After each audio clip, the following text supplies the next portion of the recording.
drug therapies and vaccines to move at warp speed. I'm very, very optimistic that we are going to have a vaccine sooner than the naysayers are predicting. We already are in some very exciting clinical trials.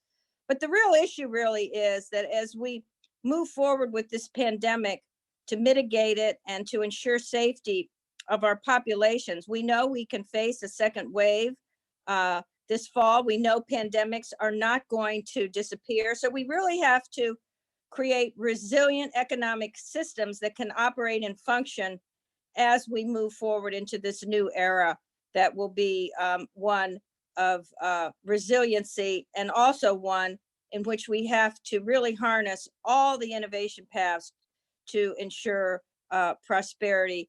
And also, I believe we're going to talk about this, I hope, deal with some of the big global challenges that have come into fore even more vividly during this pandemic. So we're going to have a great conversation today. We have, as Roberto said, a fabulous group of speakers, each of whom have had tremendous experience and accomplishments in their respective domains. So we look forward to this discussion, and we look forward to a lively chat as well. So I will turn it back to you, Roberto, and look forward to hearing from our panelists. And again, I thank everyone for participating today. Thank you, Deborah. Dylan, I'm very happy it worked. Bits and bytes are wild. I'm sorry for that. I know it's super early in the morning, so we very, very much wanted to thank you for being here. We're starting now. We're starting with Jane. Jane, Australia is a success, or has been seen as a success around the globe in terms of response. The floor is yours. We would love to hear your insights on how you are dealing and responding to the crisis. Thank you, Roberto, and thank you for your generous introduction and the honour of joining in this important conversation with such an esteemed group from around the world. I will give you some numbers further on in my talk, because I'm not sure what sort of information you have out there about Australia and what's going on in our country. But yes, we're very fortunate to be doing okay. Anyway, you asked me to remark on what I saw as the critical issues at stake from my point of view and the responses to those issues. As a doctor myself, this is easy, and I see this as a public health and medical crisis first and foremost. It's a medical crisis that's threatening the very essence of civilization as we know it, and I believe that until we get this virus under control, we will never get back to a pre-COVID life. The secondary massive economic crisis that Deborah has talked about that's resulted from this medical crisis has been brought about by necessary government and individual responses to the presence of the virus. It's difficult to imagine how we can solve for this downturn, let alone reboot, until communities feel safe and people can move about freely again. Governments will be reluctant to remove their lockdown measures unless they feel they can be in control of the virus, or to the extent at least that their healthcare systems can manage any outbreaks and this dreaded secondary outbreak. And until there's a definitive drug treatment or effective vaccine, we will have to rely on containment and social distancing measures. I feel particularly fortunate to be in Australia at this time, as we are one of the countries that has been spared some of the devastating and tragic loss of life seen around the world. Two of my sisters live in London. I have two siblings in New York and another brother in Shanghai. So I personally understand the fear and anxiety that they have been experiencing in their communities. I'm also a director of a global pathology or laboratory medicine company that you talked about that has been at the forefront of testing for the coronavirus since January. It has been striking the different responses that have occurred around the world, and trying to understand what is behind those differences is very informative as we all grapple with the new normal and try to imagine a way out of this mess.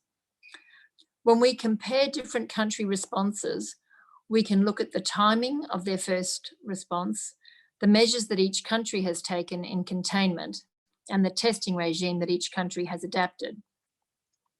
There are obviously many other elements that contribute to the success of all these measures, such as government structures, health and age of populations, culture, lifestyle, etc.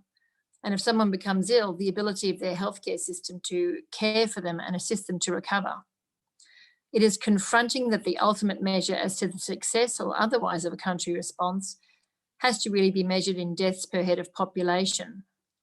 I tried to think of other measures, but that's ultimately what it comes down to. And when you look around the globe, the differences in this measurement are stark. In Australia and New Zealand, we have had 4 deaths per head, per million rather, head of population. So 4 deaths per million head of population. In the UK, that number is 521. It's a massive difference. In France, it's 429. In Italy, one of the worst affected countries, the number is 532 deaths per million head of population. You know, you're very familiar with the US, I'm sure, but it's tragically recorded more deaths than any other country. But this is more a function of the large population. And if you translate that to deaths per million head of population, it's much less than some of those European countries you talked about. So it's 283 deaths per million head of population, say compared to Italy at 532. Still, it's a number that's, you know, unbearably high. In Germany, one of the more successful countries in Europe, and I know we've got someone here from Greece who have done well as well. In Germany, there are 98 deaths per million head of population, which is less than a quarter of those in France and Italy. So what's behind these discrepancies, and why are these, you know, differences happening? I think it's fair to say that the most important reason is that the earlier there was a response in containment, that is the primary reason, and the primary, you know, reason we have lower deaths recorded. So the earlier the response, and this earlier response or containment, if it's supported by a rigorous testing regime, then it can lead to contact tracing. And in Australia and Germany, that's the heart of the success. Before testing can take place, of course, you need to have a test. And in order to have a test, you need to have a virus. This is might sound silly, but in actual fact, you need to replicate the actual virus that is causing the pandemic. This requires good science. This took place in the last week of January in a laboratory in the Peter Doherty Institute in Melbourne, Australia, which is named after the Nobel Prize-winning immunologist who still leads that institute. So the novel coronavirus was grown from a patient sample who had recently returned from China. And I'm not sure whether this is known outside of Australia, but this was the first time that the virus had been grown in cell culture outside of China. And it was confirmed because Chinese officials had released the genome sequence of the novel coronavirus. So the first time that the virus was grown was in Australia, and this virus was then used. This significant breakthrough allowed the Australian network of public health laboratories to rapidly develop tests to detect the presence of virus. So this was happening in January. So it detected the presence of virus not only in patients who had symptoms, but also asymptomatic people. So if a person came in, they were tested positive, contact tracing was immediately done, and all those contacts were tested immediately. So this is the whole idea of containment early. This virus sample was then shipped from Melbourne to expert laboratories working closely with the WHO in Europe. So this virus went over to Europe. It's no coincidence that the Koch Institute in Germany was the first to produce a test in Europe, and the German government quickly allowed, and we have private laboratories in Germany as well, they allowed these laboratories to produce our own tests so that widespread testing and tracing could occur in Germany. So the same thing happened in Australia. The private laboratories also assisted the public health laboratories in testing capacity. So we had pretty well unlimited testing capacity for both symptomatic and asymptomatic people, so for contact tracing.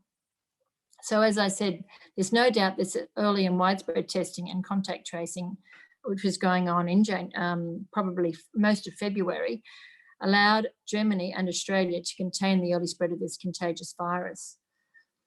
The other critical response by the Australian Prime Minister, on the advice of his Health Minister, Greg Hunt, was to suspend all flights from China on the 1st of February. So very early in the piece, the Prime Minister suspended any direct flights from China, and anybody who arrived, who had been in China for 14 days prior to arrival in Australia was questioned at the border and was asked to self-isolate and quarantine for another 14 days.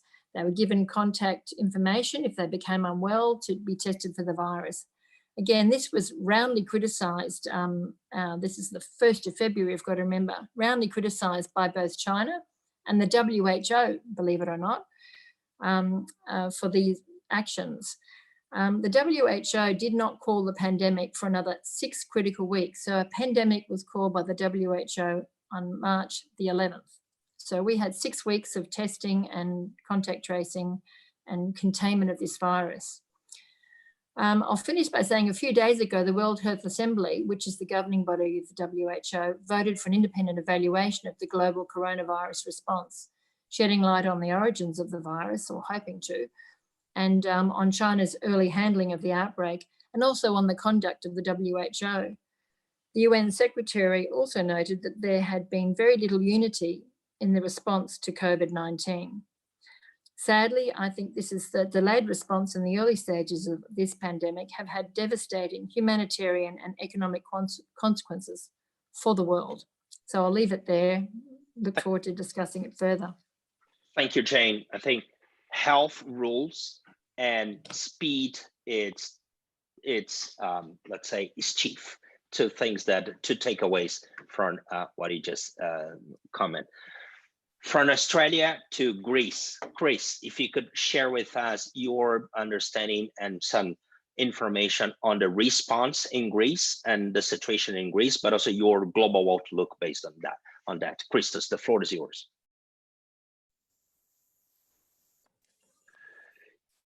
You are muted, Christos. Now it's working. Thank you very much, Roberto. Good morning, good afternoon, and good evening to everybody. It's really a special honor for me to be here with you and exchanging views on how we dealt so far with the new reality that has emerged upon us. It's an unprecedented health emergency for societies around the world. And this panel here and the globality of this panel, it's a very good example on a crisis that is mutating from a health crisis into an economic crisis as well. On the one hand, we have the COVID-19 pandemic emergency, which is more in the hands of medical science and the research community, where we've seen a heroic response and a scientific coalition against the common enemy. On the other hand, of course, is an economic issue, as we will talk a little bit further. On the health side, it is fair to say that medical research institutions, universities, scientists around the world have worked through open sharing of science and data, extremely important. Interested shareholders are assessing the information to produce the actions necessary to win the race, and scaling up the capacity and increasing access and knowledge worldwide. These are the bridges, like the ones we are sharing here today, that will bring us closer and faster in discovering the vaccine or a remedy. I share the optimism of Deborah. It has been an unprecedented response by the scientific community and the most brilliant minds in this world that will bring results. We shouldn't forget that the crisis is accelerating innovation that may not have been possible or even urgent before. And it will also be a magnifying glass for existing weaknesses in research and technology, even for business practices or even government policies. We have seen and we couldn't even believe whole economic activities being shut down overnight, traveling being banned, lockdowns imposed for weeks. Enterprises, including banks, are addressing operational challenges, the responsibility of safeguarding the health and well-being of their employees and customers, working from home, and exploiting technology and innovative solutions to continue operating. The challenge now is not only to innovate, but also how organizations and banks, in our case, will support the economy, customers, and colleagues as we are going into the phase of easing the lockdown restrictions, aiming to put a V into the recovery, which is not that easy. 2 words on Greece. We have avoided the worst of the global pandemic so far, with only 2,840 confirmed cases and about 165 deaths as of May 19, one of the lowest counts in the European Union. We are 11,000 people. Greece had an immediate response to the coronavirus pandemic by taking early containment measures, and today we are more optimistic for the next day as we gradually return to a new normality.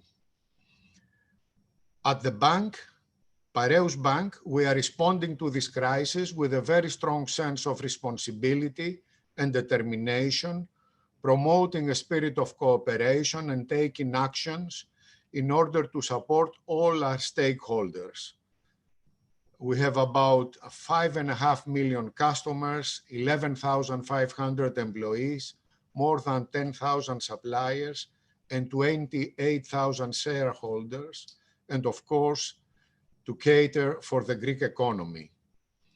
We acknowledge that this is a challenging period for both households and businesses and the economy overall, and we have assumed a very important role, which is consistent with our corporate responsibility strategy, aiming at reducing the implications of the coronavirus emergency.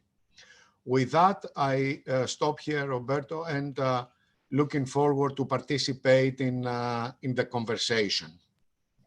Thank you, Christos. So I think that you also highlighted the importance of speed, let's say the how fast response to the crisis and containment and other aspects were, but also how your organizational setup will and is being affected. We'll be back to those points. From Greece to Latin America, Natalie, what could you share about the response in Ecuador? And I know that you have been personally involved in the humanitarian response, delivering more than 250,000 food kits to people. So it's a very challenging situation. We would love to hear from you. Good morning, everybody. Thanks for the invitation. I'm really honored to be part of this panel and to discuss such an important issue in the world now. The Latin American response has been very uneven, and depending, if the country has the resources for a rapid response and if the government took very seriously about the virus and its consequences. And the other type of reaction being a little bit more populist, downplaying the science and taking very slow reactions. And that is why you have a different rate of mortality per million thousand persons, and Ecuador is the third country with the largest amount of deaths per million inhabitants, just following United States, Canada, and Ecuador, and the fourth is your own country, Brazil. So where the government didn't step in, the private sector and the civil society did a lot of great work. And I have to say that also it's very important that it is happening, that 70% of the problem in Ecuador it's in the city of Guayaquil, which is a coastal city, is one of the largest city in the country. It's a city where you have an underemployment of around 40%. And, that means that 40 out of 100 people go daily to get their own means of surviving. So since we saw that the reaction from government was slow about testing and about containment, we decided that feeding people to stay them at home, particularly in Guayaquil, was something that we should strongly do.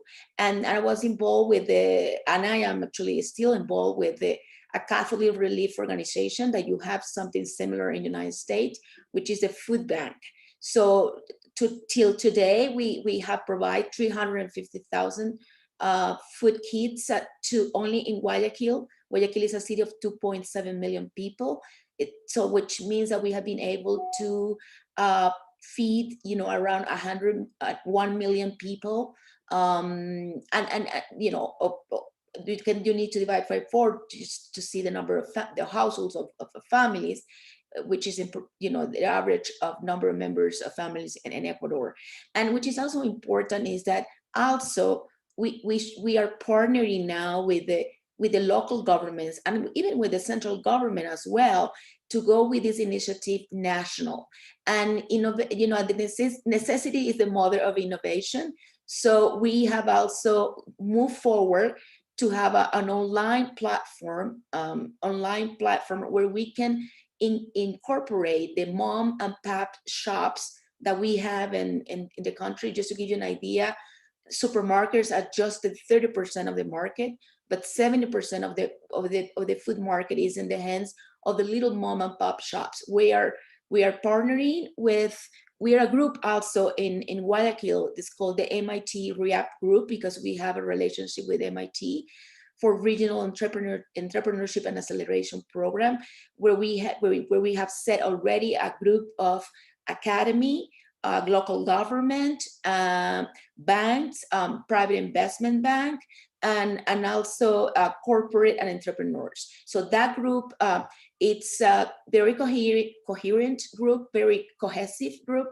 And, we have used our resources with the Banco del Pacifico connecting to these mom and pop shops to bring them on the network, with the food bank being the last mile provider and having the knowledge on how to do this. So this provides a lot of lessons around governments, local governments, and their role, private sector, and how important are partnerships. I would like to stop there to have time for Q&A. Thanks, Natalie. So as you said, there are different realities in Latin America, but you highlighted the difference at the local level and really the possibility to work at the city level and even to contain that at the national level, but also to build partnerships. So bringing civil society into the game, and we'll be back to that. As we go north, let me turn to Joaquin Guerra, who is in Monterrey, Mexico. Joaquin, the Tecnológico has just not responded going online as other universities have done around the globe, but you have a very, I would say, important and unique experience in terms of leveraging your previous experiences with other developments in Mexico to respond to this crisis. Could you share that? Sure. Thank you, Roberto. Thank you, Deborah, my colleagues, and the GFCC. Definitely. Again, transformation is a speed, accelerated by crisis, whether we like it or not. And in our case, as you mentioned it, for 30 years, we have been developing our distance education capacities. So this is not really new for us, but in 2017, as you know, Mexico City suffered a heavy earthquake. And so we had to go into distance learning because we didn't have the capacity to operate present education. So at that moment, we used several models that enabled us that in a week after the earthquake, we were giving classes to our students. So we didn't stop the academic semester. Now that experience, painful, yes, but we learned from it, and now we could respond to that at this time, and again, this is a big challenge because in our case we're talking about 90,000 students, 10,000 faculty, and about 50,000 sessions per week. At the moment, in a single hour, we could have over 1,000 sessions. So imagine the challenge to do that, and we were able to get it ready and done in a week, and we have been operating in that sense for this time for over a month. But you know, I just want this last part. I just want to underscore that, you know, yes, it has been mentioned that it's a health crisis, definitely. It is an economic crisis, definitely. But I also believe it is a leadership crisis, because at these moments, that's where we are seeing great leaders, you know, and we are seeing poor leaders. And unfortunately, the poor leaders are most, you know, the more numbers you can see it there. And also it is an educational crisis.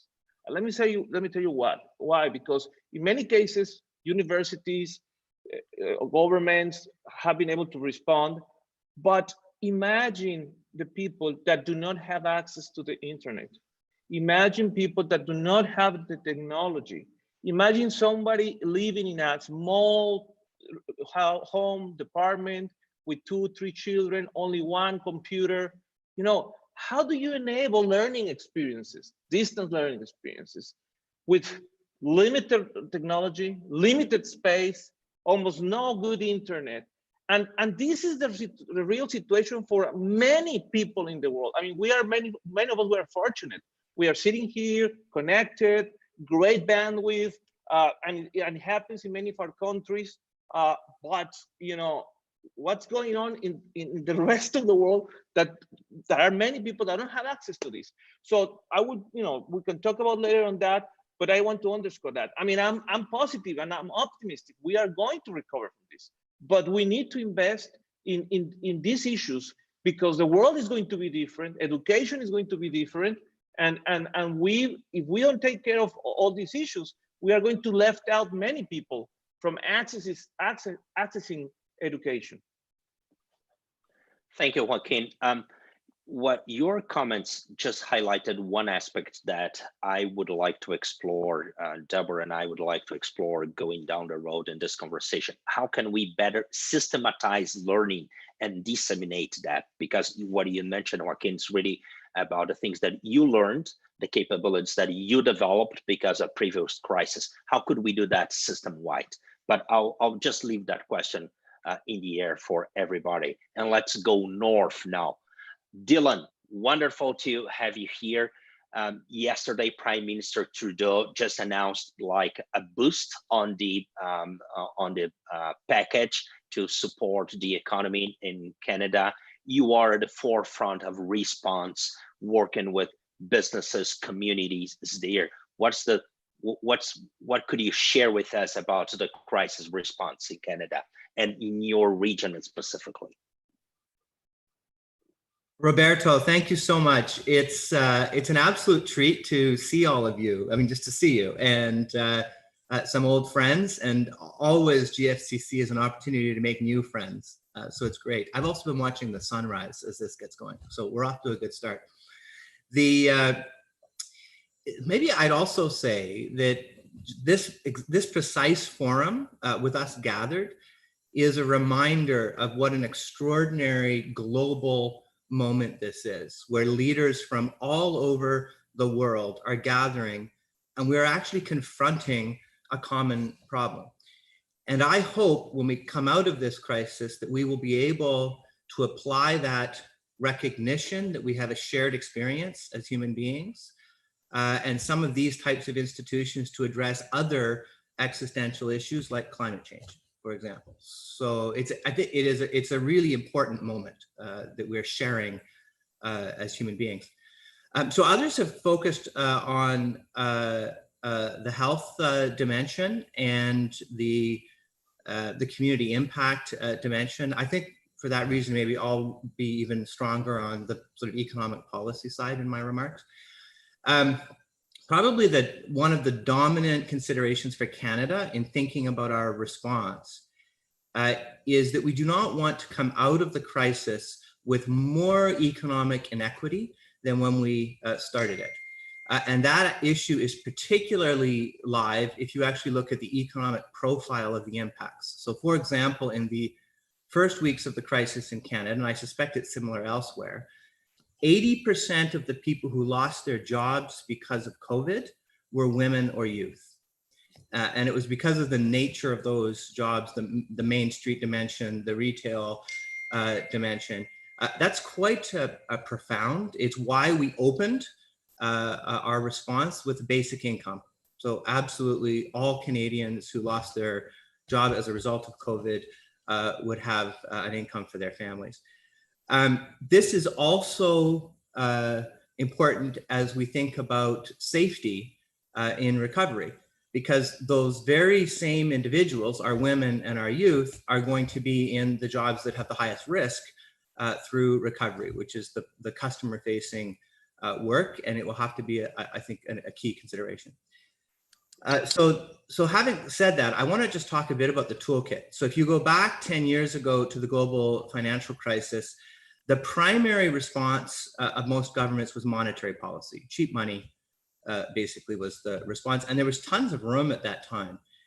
What's interesting now is that for the most part, we don't have the space in terms of monetary policy. Just lowering interest rates isn't really an option. So we're really into fiscal policy. We're into spending. My theory, as I was thinking about speaking today, was that there would be some relationship between between the balance sheet of governments, how much money they actually had, and how they'd be responding. It turns out there isn't. If you look at the big spenders, the countries that are spending a lot relative to their GDP on interventions, that would be the United States, Canada, Germany, and Japan. They're in completely different places in terms of balance sheet, right? Germany, 80% debt to GDP ratio compared to Japan, which is 240. So what does that suggest? It suggests that when it comes to fiscal policy, unlike monetary policy, it really is about political and policy choices. And I expect that and preferences, and I expect that will continue into recovery. With monetary policy, we all had the same toolkit, and it was really bounded by what was available. Fiscal policy, we're going to continue to be in the situation that my fellow panelists were describing, where leadership is really going to matter, and policy advice is going to matter. Because again, a difference between in the toolkit is with fiscal, with spending, you can do lots of different things with it. You can focus on education, you can focus on income support, you can focus on business liquidity. You have a lot of options. So the advice of the policy community in our countries and globally is going to be very important in shaping the response. And the nimbleness, the agility of learning, of extending learning, right? So understanding how the different interventions, and they're quite different in different countries, are working, and what we can learn, and being able to take that quickly, because we're going to be learning by doing. Not just this summer, we're going to be learning by doing for several years. So again, I think speaks to the importance of this forum and continuing dialogue, and avoiding the mental trap, the assumption that we are all different, which is actually where we start. And in many, many important and powerful respects, we actually are not different, and we have a lot to learn from one another. One of the questions you asked, Roberto, was what about fragile businesses and people? And I kind of opened with that when I was talking about equity. I want to say that in a normal economy, businesses should fail. They should fail. It's actually really important to innovation and competition and productivity that businesses fail.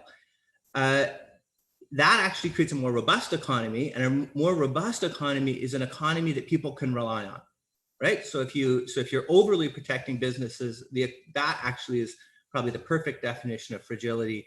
It's not the way we want to go. The reason I raise this is because the question was fragile businesses and people. And while businesses can fail, we cannot allow people to fail. And that actually is the essential challenge we're in right now. As we think about short versus medium-term responses, it's important to get back to a functioning, normal, robust economy, but we don't want to lose people on that journey. And that's why the leadership, not just in the public sector, but in the private sector, the leadership of our business people is so important right now. The need for our business community to take a moral as well as a business approach, that means they need to rely on us. They need to know we have their back. And that creates an extended period of a heightened relationship between the business community and governments, and one which is necessary right now, but also challenging in terms of the long-term the return to sort of a normal functioning economy. So I'm going to end just by saying this. One of the disturbing things as I look at some of the recovering countries is the return to congestion, the abandonment of public transit, the sort of very significant rise of the personal vehicle. The reason I raise it is there is a different story. Another thing that's happening, aside from that, is the really rapid transformation of the systems for moving goods in our cities. And I'd just like to suggest that if we can solve how you move goods in cities efficiently, and we can restore confidence in transit, we don't need anywhere near the number of personal vehicles in our cities that we have now. We actually have an opportunity, if we solve the movement of goods, to completely transform our urban landscapes. Many of us have actually been enjoying these cities that are quiet and where the air is healthier and where we can imagine more green space. I use this as an example of how every crisis that we confront carries within it the seeds for building a better world. And I see that all around me right now. And I look forward to working with all of you as leaders for us to actually do exactly that, create a better world. Thank you. Thank you, Dylan. And thank you for bringing this, let's say, optimistic perspective that hopefully we can use this to reimagine some of the systems, urban systems, so on and so forth. And thanks for sharing the thoughts and the things that you are doing here. Rogerio, let's maybe have a different conversation with you. You are an economist and you have been working and observing economics around the globe through several years. So instead of talking about your local reality, what I would like to invite you to do is maybe to reflect on the different responses that you are seeing around the globe, Rogerio, and your takeaways from those. Well, let me start by thank you, Deborah and Roberto, for this invitation. This is a delight to see your faces and to be part of such a wonderful group of distinguished speakers. I'm glad that you asked that question, because being among distinguished speakers means that there's very little left to be said after you have spoken. So let me try to, Roberto, address that in a broader, more long-term perspective of this crisis. This crisis, in a way, from several points of view, have very similar features of a natural disaster, a global natural disasters, and a war. In relation to a war, we first have the health war that we're struggling with at the moment, but we're also going to have several battles coming ahead of us. The first battle that we are fighting now, in that, of course, I talked about the health war, but the first battle that we have, the first economic battle that we have now, is how to maintain people alive and surviving in a very difficult situation that a lot of us do not have the privilege of being locked down without losing our livelihoods. The second war that we have to entertain is the recovery. How do we rebuild the production and employment that have been lost? A lot of the production and employment that have been lost will not be recovered. This is going to be a significant struggle. The third one is, given that some sectors are going to disappear, Dylan mentioned something that's very dear to my heart, which is two things at least. The urban mobility. A part of the urban mobility as a sector is going to be very badly hurt. But also aviation, you can think about many other sectors that are going to be hurt, that will disappear. And then you have a third phase of the war, of a battle towards rebuilding. How do you rebuild is important. And how do you rebuild to make the future economies more resilient to other risks? Because we had the risk of the pandemic, but we also had the risk of inequality that is already known. We have the risk of climate change that is in front of us. So how to rebuild to make societies and economies more resilient? Having said that, I mean, I think that this war, the first instance of the war that we have in front of us, have been addressed by most of the countries surprisingly in a similar way. However, they start from different points of view, from different fundamentals. Fundamentals in terms of the economic performance, the fundamentals in terms of inequality, fundamentals in terms of size of that. That starting point creates the space, the policy space that allow countries to respond differently. So the United States was in very good shape. China was in a very good shape. Germany was in a good shape. Canada was in a good shape. And they could have very aggressive responses. And they will be able to have a very aggressive response in the second phase. The third phase is more complicated. But countries like Ecuador, who's a dollarized economy, has very small policy space. It's using the whole space right now, and is struggling with this policy space that it has. And so I'm more at the moment, as I see that, the early response and the policy space and the policy instruments allowed for a better or worse response in the first battle that we're facing. Now, the second phase is going to be a much more difficult conversation, because some countries, I can see some countries being represented here that will be able to have the policy space to address the recovery better. I mean, the United States for sure, Germany, Australia, and so on. I see difficulties in countries like Ecuador, in countries like Greece, even in Brazil, where the policy space is going to be completely used. And then you have, on top of that, we have to have a battle against, the high unemployment, high debt, and so on and so on. The third big battle is going to be the rebuilding. And this is going to be even more difficult. And this is where the international community have to go together. Why? The way we rebuild is going to be fundamental for us addressing future risks. One risk is geopolitical. I mean, the countries that have not been able to recover fully are going to be in political turmoil. The other risk is right in front of us, is that some countries, for instance, I'll take Mexico, is going to invest in stranded asset base in fossil fuels in order to address the production and economic and unemployment crisis, leading to a world that is going to be less resilient and more prone to effects of climate change. So as in the first phase, I can see, individual nations taking different approaches, and that is possible. The second phase is going to be more difficult, and inequality in the responses and inequality in the situations of countries are going to be worse. In the third phase, if you do not have the international community acting together, this can be disastrous for the globe, both because of the geopolitical situation, the political turmoil, which is going to make it more complicated for us to have a global cohesion, and also because this can accelerate, if we don't take the right measures, the existential crisis that we have, which is climate change. So I'll stop here, and I look forward to the discussion.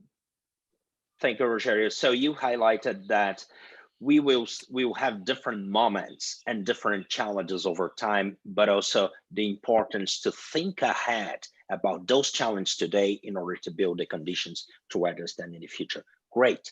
So 3 things. I do have a question for everybody. Second, we already have questions coming in the Q&A. Please do that. Share your questions. I'll be pulling and commenting everybody. And third, I would like to turn to you, Deborah, to see if you would have anything that you would like to build on what we just heard, any comments or initial reactions before we go to the questions that are coming on Q&A, and one general question that I have for everybody.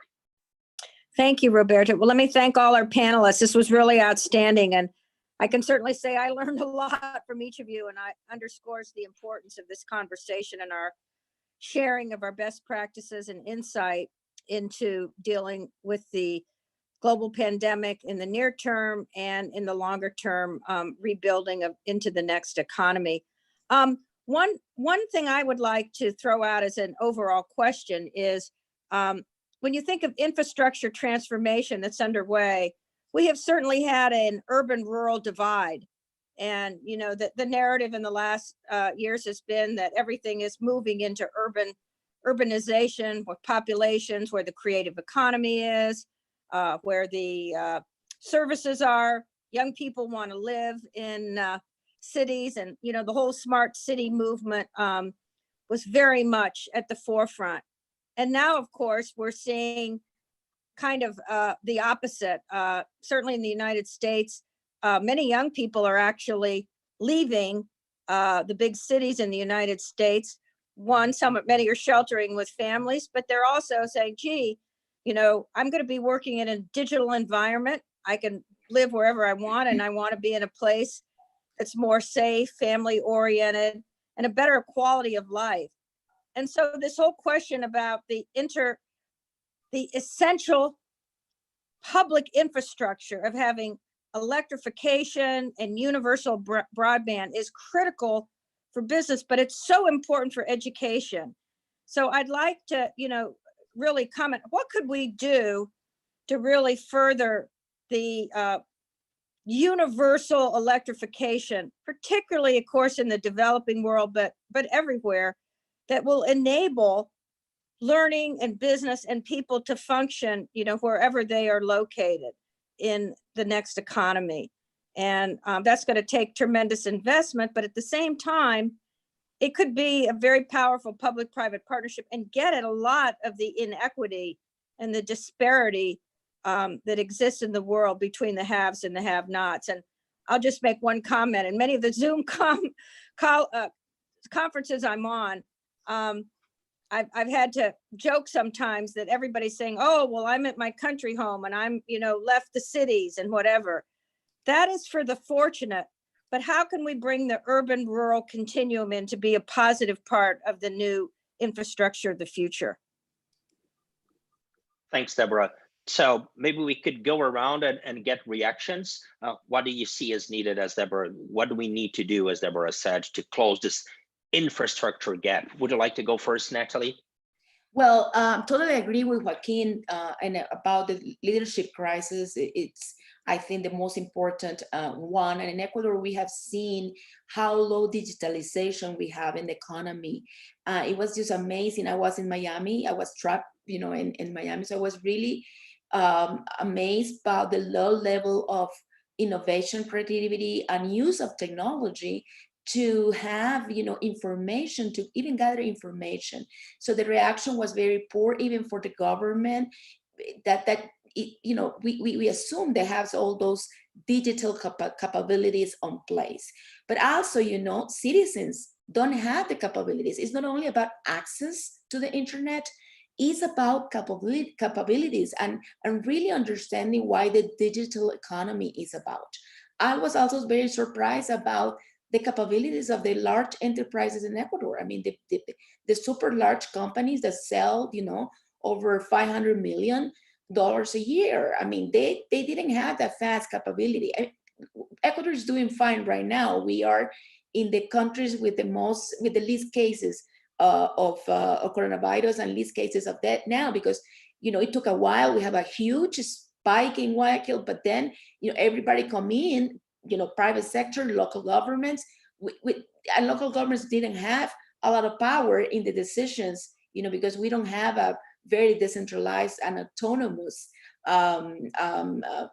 sort of like a structure in my country. You know, the central government have most of powers, and they have the powers of education and health very centralized. So the limit action, you know, for local governments is something that we really also have to discuss, because cities are really the places where things are happening and where you can react very, very strongly in health, in education as it happens. So I would say that I totally agree about with Hakeem about the leadership crisis. I totally agree with Deborah about the inequality that we can bring if people don't not only have access to internet, but also have the capabilities to make sense out of that access and have to react. So that should be a priority. I mean, it's access to internet and innovation and digital capabilities should be it's a human right, and it should be provided by governments, and it should be a priority. The digital transformation agenda should be a priority of governments right now, and also that plays also a great tool for health reaction. Telemedicine is something that in the United States being now covered by insurance because of the bill that was partisanly agreed on the Congress and Senate.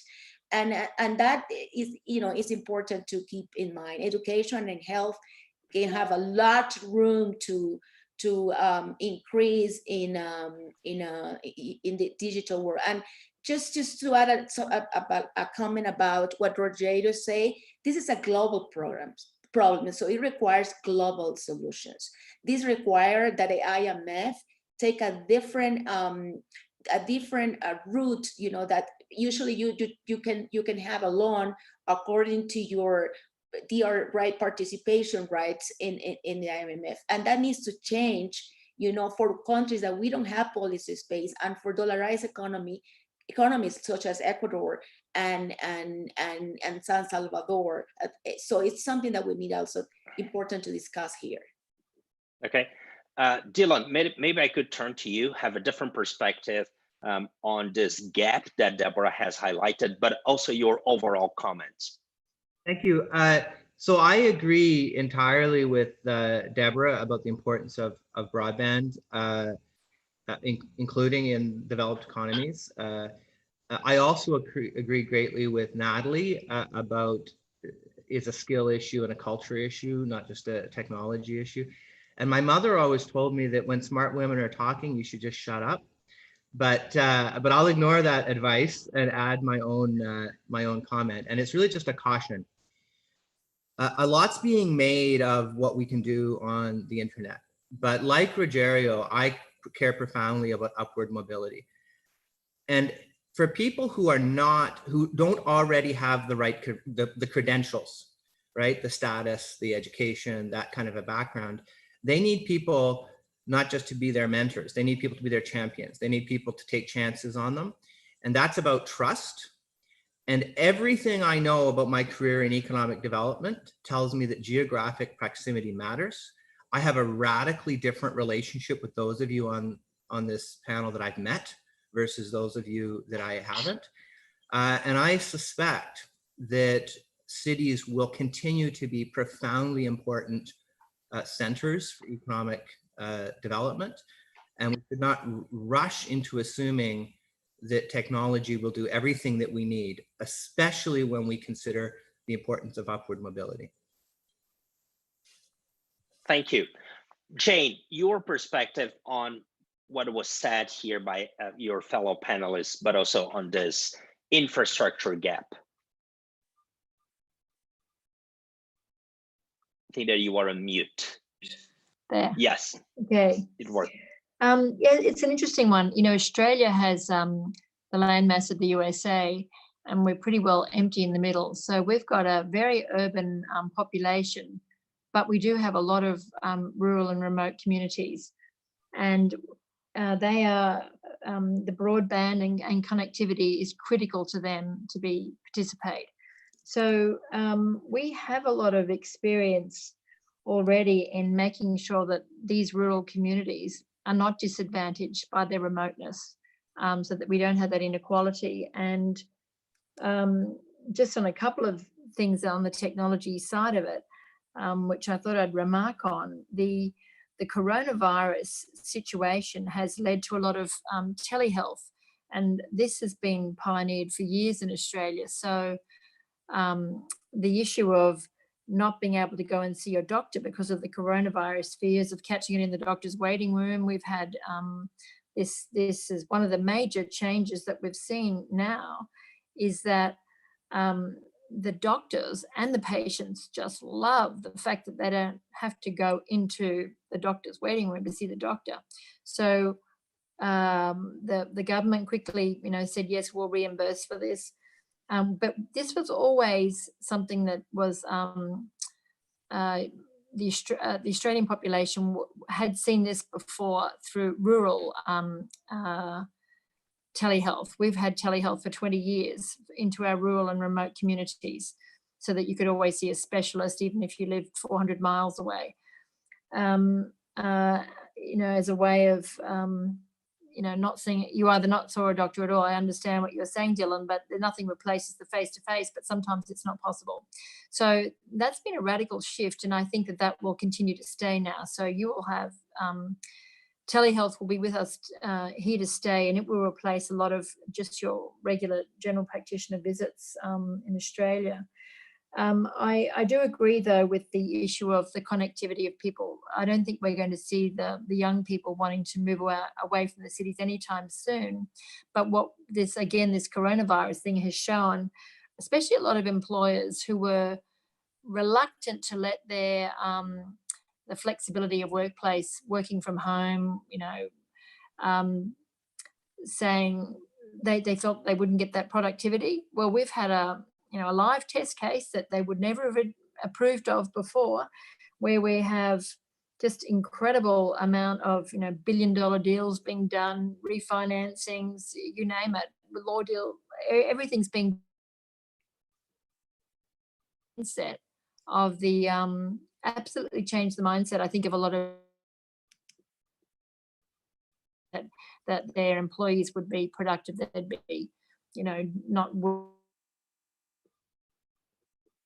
I think that's a big change too, but this all relies again on excellent broadband and great infrastructure on the internet. So as my freezing screen keeps showing, we could do a lot better here from our city. Thank you, Jane.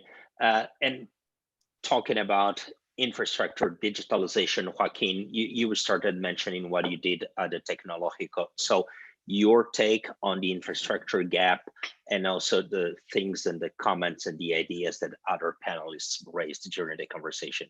Can you hear me, Joaquin? Sure, yeah. I mean, definitely, I agree with everything that has been said already. The infrastructure issue is very important. And again, yes, it is not only about the technology. It's not only about using it. Of course, it is about having the knowledge of how to use it well for a purpose and for learning. But yes, we need to make that a public good. I mean, if we before in the past, if we didn't build schools, people couldn't go to learn. Now, if we don't have internet, people will not be able to learn because that's going to be part of the new normal. We universities, we have to rethink many of our traditional models. I mean, this crisis is also moving us to rethink, different issues. How do you educate in a distant, not necessarily all present model? Do you have to build big mammoth libraries? What's the purpose of a big building or a big lecture hall in this new normal? Again, I'm throwing questions of issues that we will have to think about it. And I do believe that in terms of policy, yes, governments will have to think how to invest better, not in the bricks, but in the technology issues, pedagogies, training teachers.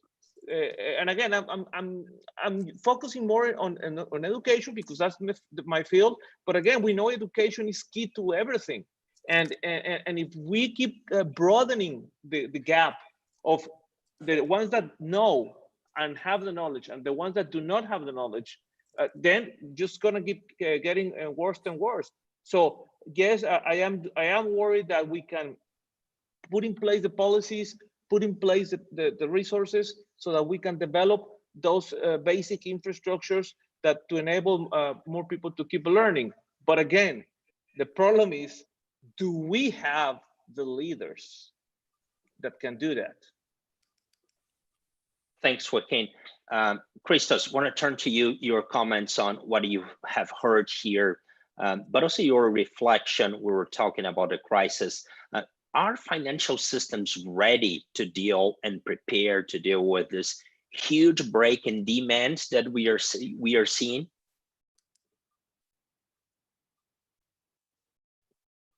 I think they were muted. Okay, Yes, ready thank you, Roberto. Just to say a few things on the digital aspect first.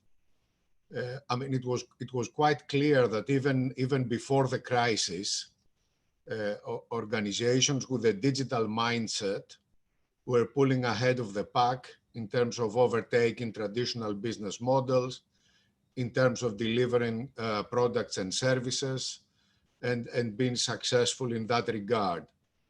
So again, I will see this crisis as an opportunity for organizations to accelerate the digital transformation and making sure that they take advantage of the fact that, you know, essentially we brought ourselves maybe 10 years ahead in time by doing a lot more digitally that we could ever have thought even in our generation, in a way. So in Piraeus, for example, we have been at the most crisis. We have been in a way working with about 10% of people, you know, working in the offices and 90% working remote, which was something that we couldn't think even a few months ago. But this is what this crisis brought upon us. Now, one thing to say about Greece is that the benefit of Greece having been through the previous crisis, you know, I think has worked positively in addressing this crisis so far. You know, people were a lot more resilient, a lot more prudent in that respect, or even eager to follow the right advice, and that has played in a way positively in the response that the country and the nation has had to the crisis. Now we are dealing with the economic aspect of it more than the health issue, and hopefully this will be the same for the increasingly more and more nations in this world. But we are at a phase where, having had the experience of the past, we were able to deal with this crisis in a bit of a better way. And finally, I think both the financial system and the economies in general, and the banks in particular, even in Europe, but also in other parts of the world, were a lot more prepared this time around for this crisis than back in 2008, for example. So capital was restored because of the 2008 crisis, and found a lot of the institutions, but also the financial system as well, in a better shape to deal with this. The fiscal response was unprecedented. I agree that we didn't have much room on the monetary side, so it has to be more fiscal than ever before. Some countries like Greece and others have a weaker capacity because of their debt to GDP ratios, but that's something that we have to deal with. And there is where the private sector, you know, needs to come stronger with support, both in the households as well as the corporates, because in this crisis, we cannot afford to lose the performing corporates and, of course, the households that have been hit, but what we haven't been expecting for so long. So I would say we are in better shape. The fiscal response was unprecedented. We need to persevere and get on through this on the other side of the crisis. That's what we all have to do, supporting each other. Thank you, Chris.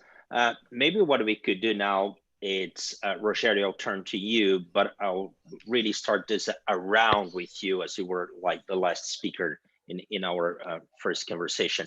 What I want to do is review some of the questions that are coming and connect to the things that we mentioned here. And one of the questions that is coming is about risk. So we failed in general in foreseeing the risks that led to this crisis. So Javier pointed that out. We had reports coming out in January that were not seeing the pandemic coming.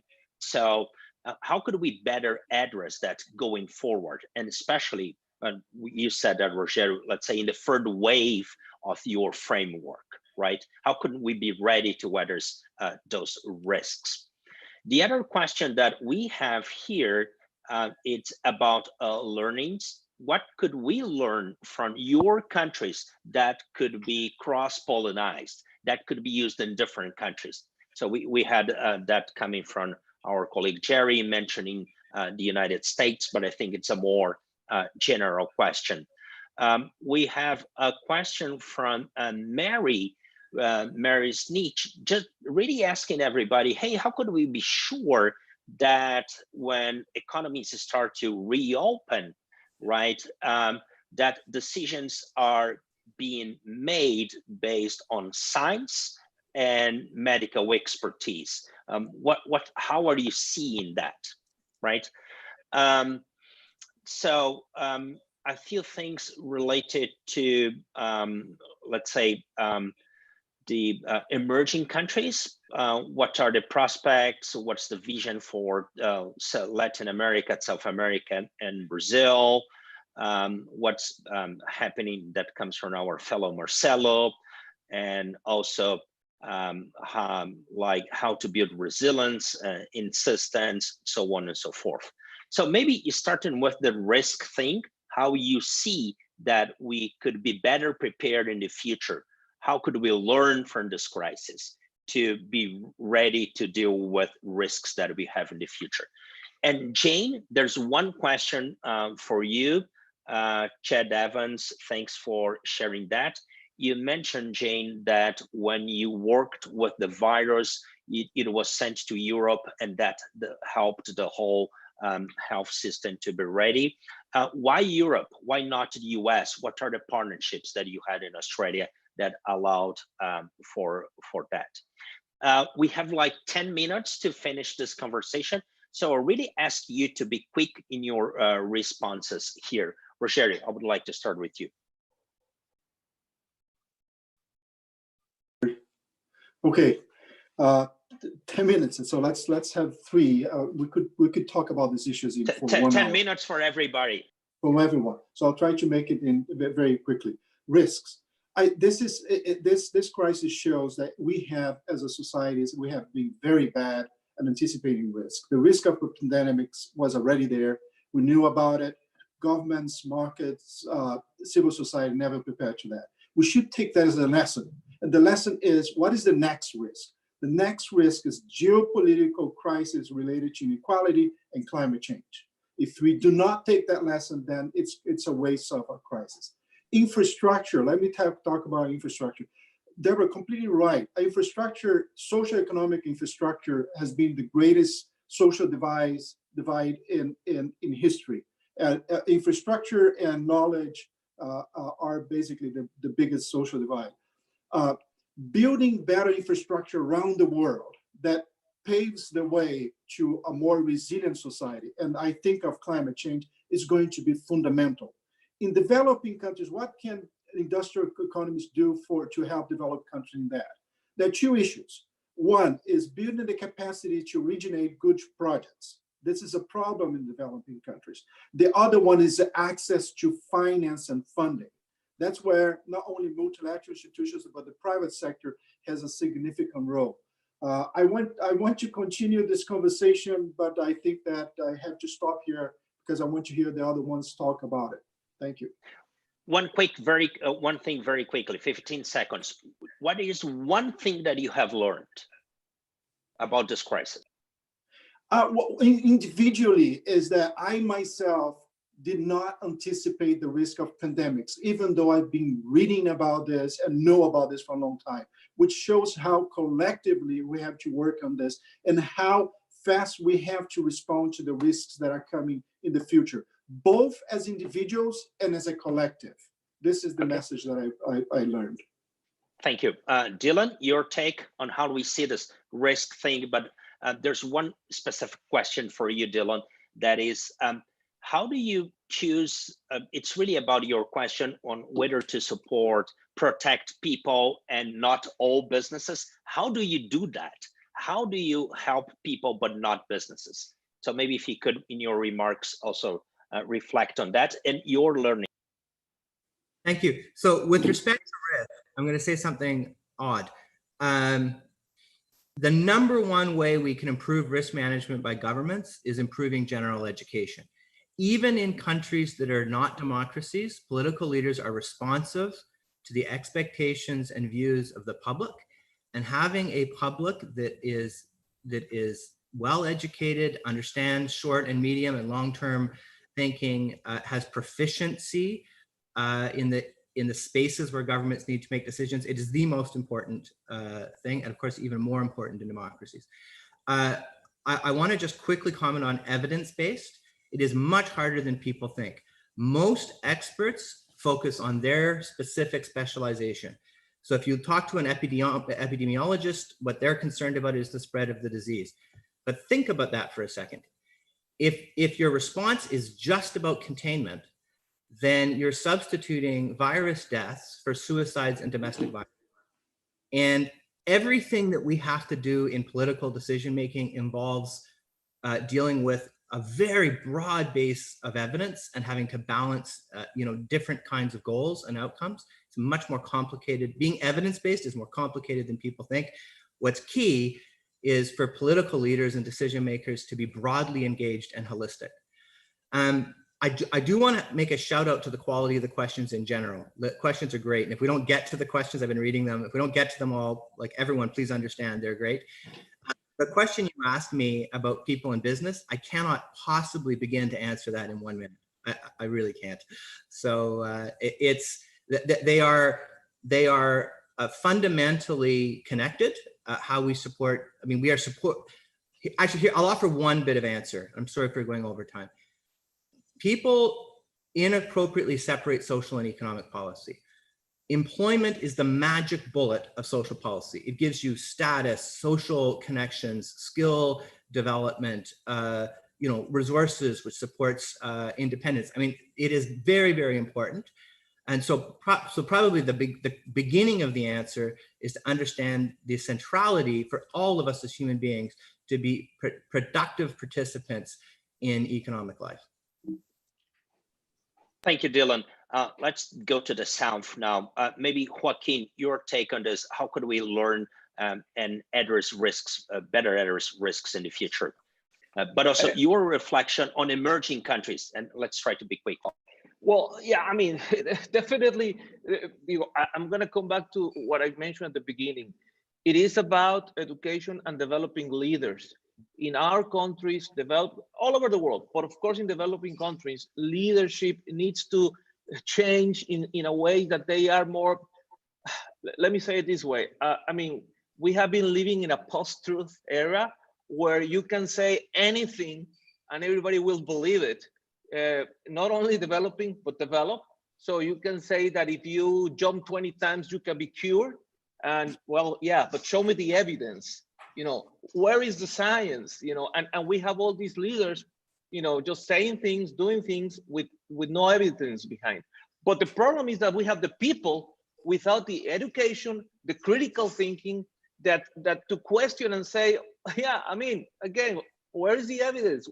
What is the science? And one of my optimistic issues here is that this crisis is showing us the importance of science and evidence And you know, you have people saying, nah, don't use vaccines, they are just something stupid. You know, well, we know that we need a vaccine today, you know, and we need it fast.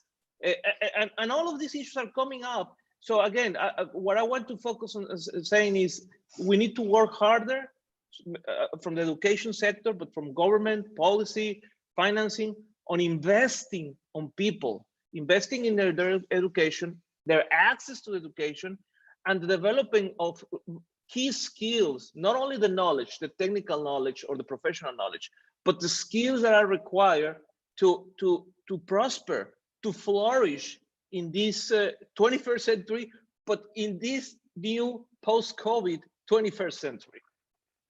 Thanks, Joaquin. Natalie, your take. And I know, Natalie, that you're also commenting about emerging nations. Please be. I totally agree with everybody has said so far. You know, education is very important, even, you know, to elect those leaders that we need to manage this type of crisis and everyday issues in our emerging economies. I want to touch base on an issue that is important for small countries and dollarized economy to recover, and it's the role of IMF in this crisis. I think the IMF needs more resources and the ability to disburse them rapidly. Latin American governments should call firstly for a new $1 trillion issue of the fund's special drawing rights. And while SCDRs are allocated to member countries according to quota, a non-proportional allocation could be achieved by creating a common pool or received by the fund to expedite fast fiscal support to governments.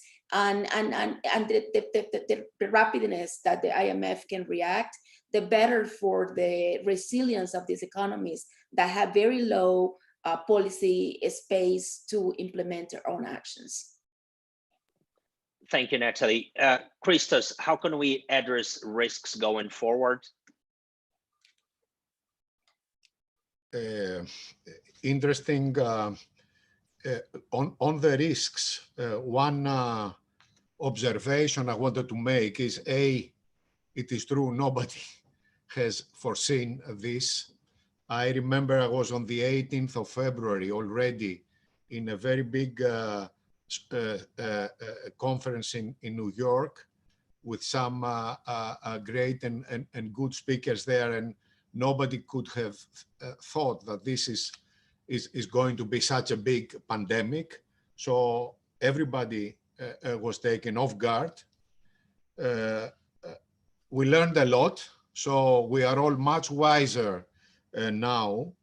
And what have we learned? We have learned that we need to ensure the infrastructure is there, the knowledge is there, the connectivity, collaboration, and solidarity has to be there. And I think events like this one is helping us all, you know, come together, share experiences, and get useful things and results out of it. And you know, we just need to make sure, you know, we are taking all this into account, build the infrastructure and the knowledge base to try and be a lot more forthcoming going forward. Thank you. Jane, your take on risks, and you've been dealing with risks and investment and finance. So how can we be better prepared in the future to address that? And also the question that Chad asked you about Europe and Australia, Europe and US, and the partnerships that you used to develop like the better understanding on the virus. You are muted, Jane.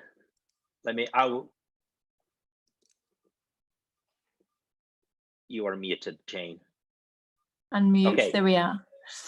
To answer that one quickly, first, the last question you asked me, the reason the virus was sent to Europe was, I believe, with a collaboration with WHO. So they were probably coordinating that effort. It wasn't sending there to exclude someone else. And I believe that the WHO was already working with the US with probably some virus that they had obtained in China to the US, to the CDC. So it was just a collaboration, and a lot of these institutes have their own collaboration. So that's how that would have happened, I suspect, but I'm not 100% sure on that.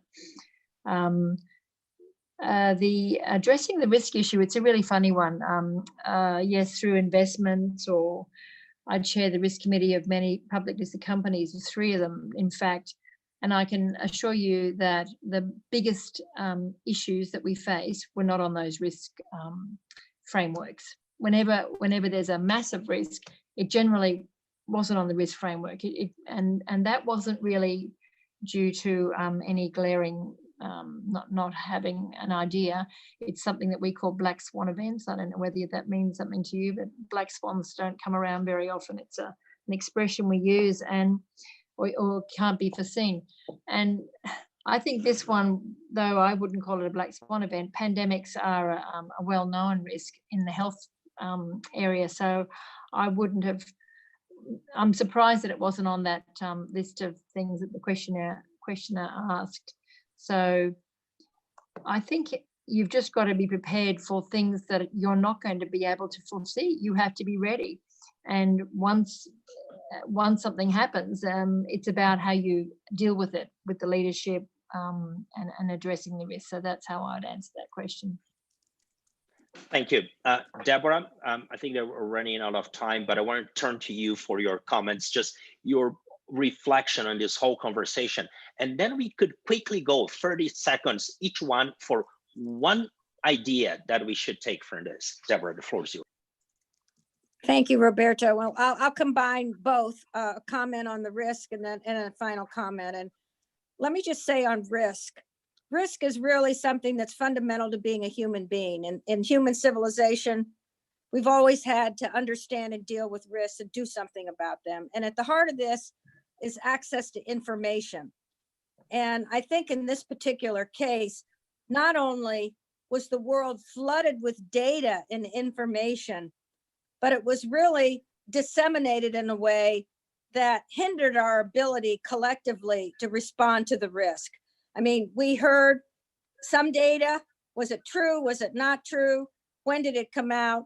The information was not disseminated in a way that enabled policymakers and countries to do things in a way they should have to respond to the pandemic. So the whole issue of data dissemination leading to knowledge and collective action is really something we need to think about as a soft but critical infrastructure going forward. And it's really based on 2 fundamental human imperatives, and that's transparency and trust. There was no transparency in data and information and knowledge, and there was no trust. And if you have those 2 factors absent, we really did not see the global and national response we needed. So those, I think, in the GFCC, our whole platform for collaborating around shared prosperity is based on transparency and trust of our network and our work together. We need to extend that. And just on a final thought, as we go forward with these conversations, I think as we address what can we do together in some pilots and some projects, small but having potential scalability, to deal with this challenge about transparency and trust and collective action. So the next black swan is one that we perhaps have a better framework of how to respond to. And we're going to be sharing very soon with everyone in the GFCC and our broader community, the U.S. Council on Competitiveness work that we did actually back in 2005 and 6, looking at enterprise resiliency, a major report called Transform. We actually identified a global pandemic as one of the risks, but as others have said, we did not prepare the systems to deal with it the way we know we have to now. And we'll be sharing that because I think it's going to be a great roadmap and action agenda for all of us to adapt to our own reality. So I will conclude my remarks now and thank everyone for participating and for their leadership, because everyone on this conversation are exhibiting tremendous leadership in their own nations and in their respective business environments. And so thank you very, very much. Thank you, Deborah. Wonderful remarks on the things that we can do and we should do So 30 seconds each. Let's follow the inverse order that we follow. So I would like to start with you, Rogerio.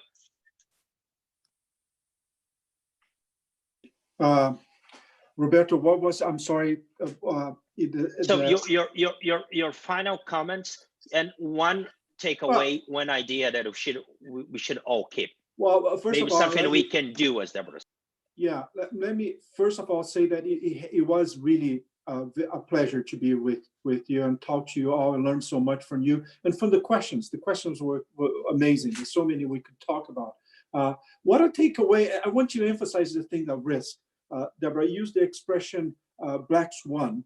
The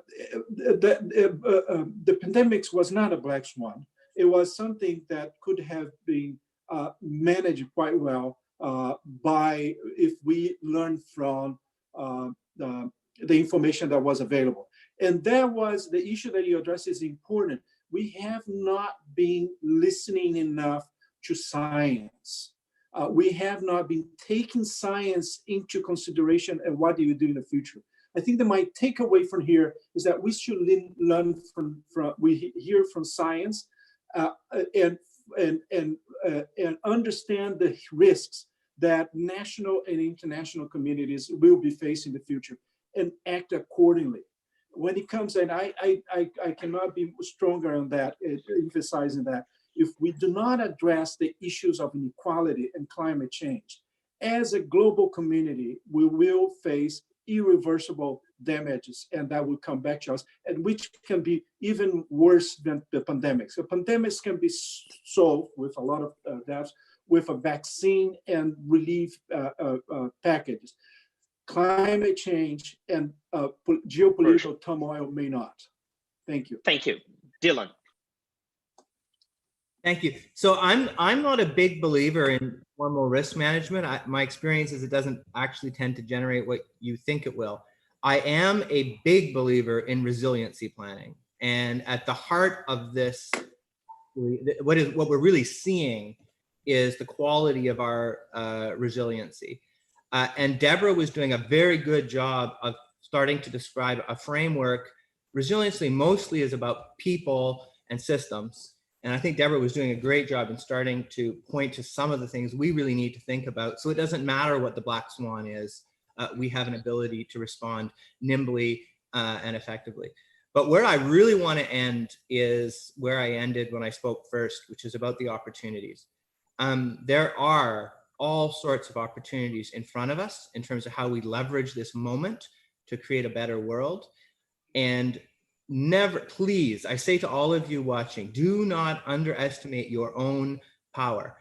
You know, people describe leadership sometimes like it's something you arrive at.